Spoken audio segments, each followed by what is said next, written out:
Up, humanities? Okay, here we go. We're wrapping up our world religion unit, and this week we've been on the Eastern religions, and it started with Hinduism and then Buddhism, probably the two most well-known of the Eastern religions that have the most followers worldwide. However, there are, just like with Western religions too, there are others out there in different denominations and breaks, and in this case, these are just totally separate kind of philosophies out there that would fall into this broad camp of Eastern religion. So today we're hitting, and through the rest of this week, I want to bounce around and hit a few different ones to give you some variety.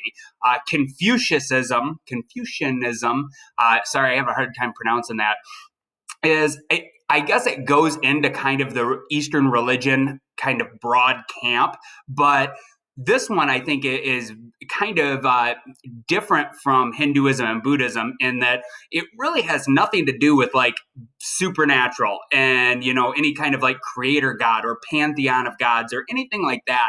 Confucianism, I'm saying that wrong. God, I struggle pronouncing that one. Is essentially Confucius was a philosopher in ancient China, seen as like a really wise kind of philosopher and advisor to really prominent like leaders, essentially emperors, kings, and like high-ranking officials.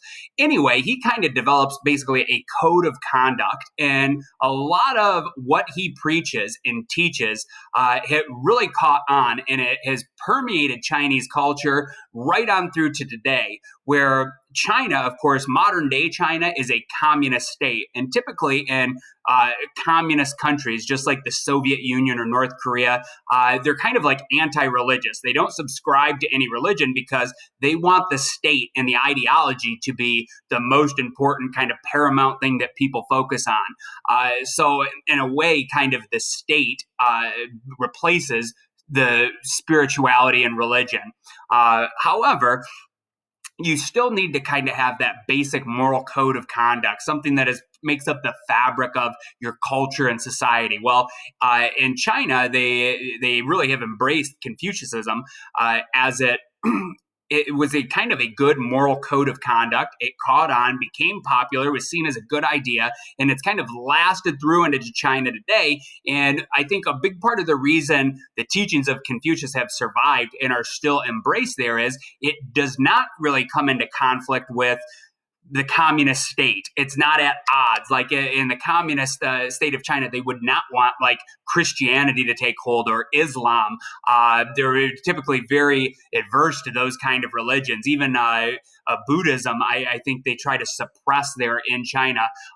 But the teachings of Confucius have been embraced because it's kind of a moral code of conduct, like respecting your elders and your parents, being kind to other people and generous.